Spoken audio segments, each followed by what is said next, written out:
Though I wasn't born on these islands, I feel that way. I grew up here right from my earliest memories as a child. My father often visited the islands with my mother and had various schemes like a fishing boat and the usual stuff that one did in the 50s and 60s. And so I got to see some of the early history of this place for, I guess, as I have lived. Before that, the history was even grander in many ways in the sense of what was here. And I have also got to see what has been taken away. I remember these islands and the waters, especially the waters that were so rich that I would be woken up at night by the sounds of salmon fishing, salmon finning in the bays. I swam with the killer whales. Actually, I accidentally hooked one while fishing off the shoreline. Just came up under my line. It was such an amazing place for a little child to grow up in and to see the various aspects of the islands. So they're deep in my heart, and that's why I wanted to come back here to live 25 years ago. I also accepted that the islands have this wonderful culture. It's a shifting culture, it's a changing culture, but it really is a magnificent one. Every community has its own kinds of cultures, but Salt Spring has a fairly spectacular one. We have an incredible arts culture, for instance. I believe that according to one study that there was more artists per capita on Salt Spring Island than any other community in Canada except Cape Dorset, where everybody's a sculptor, of course. But here we have musicians, writers, and so on, all kinds of different cultural expressions, painters, and it's hard to even name them because of the richness that we have. And they came here because of the beauty of these islands and because of its also way of life. And the way of life is as important as the way of the arts and as important as the economy.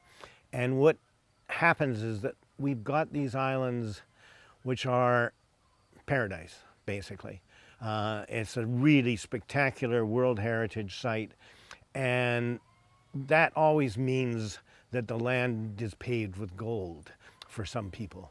It is so rich and beautiful that people just are always looking for ways to make money out of it. And one of the best ways of making money out of a landscape is through development. And I fear that what this whole debate that we're having about incorporation is mostly about development, right? I've lived with the Islands Trust. We have to remember that the Islands Trust was created to fight development. That was the purpose. The Magic Lakes estate with the biggest subdivision in Canada at the time. It's so horrified, even the Socred government was terrified of it. And then there was, of course, the Gabriola events going on where they were massively selling off properties with no water and no chance of having water on them. And so there was a moratorium declared and the trust was created. We have to fit into the islands, not make the islands to the individual mold or fantasy of every citizen. And we constantly have that friction happening. And it's probably a good friction because it makes us think about what we're doing, just as this debate makes us think once again about our governance and how we are going to live on this island. I actually was an alderman. I have been a politician. I was an alderman in White Rock in 1981 to 1985, 5 years I served, and was on all the committees and boards. These were all good-hearted people. They just had a different vision, and they couldn't see anything except through the glasses of development, of progress, right? And of growth. One of the things that has happened, and which is what happens in municipalities, is that they are based on growth. They are land tax based because the provincial government gradually withdrew all of our money. And by doing that, they created the only system for a community to survive was through development. And this is what we have seen happen consistently throughout all of our municipalities and incorporated communities. So we have a really unique thing here. I mean, I think they screwed up when they created the Islands Trust, because it actually works, and it actually did slow down the development, and it did protect and preserve these islands. Even then, when we talk about, you know, how the trust is always interfering with the developers and all this kind of stuff, we have to remember that, say from I think it's 1976 to 2006, for 30 years, our population increased by 61%. Vancouver only increased by 29%. You know, we've been growing. I mean, despite our trying to do it in a rational way. And I've always followed Edward Abbey, who said that the vision of unending growth is the creed of the cancer cell. And that's what we have to fight. And that's what this debate is all about. There's all these other things that we can discuss, and I'll mention a few of them later.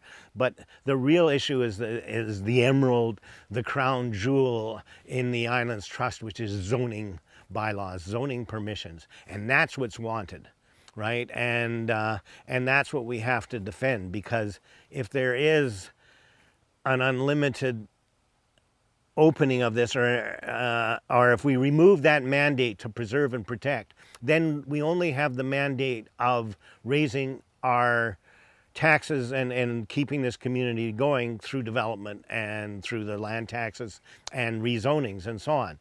And these would be truly crippling to the islands.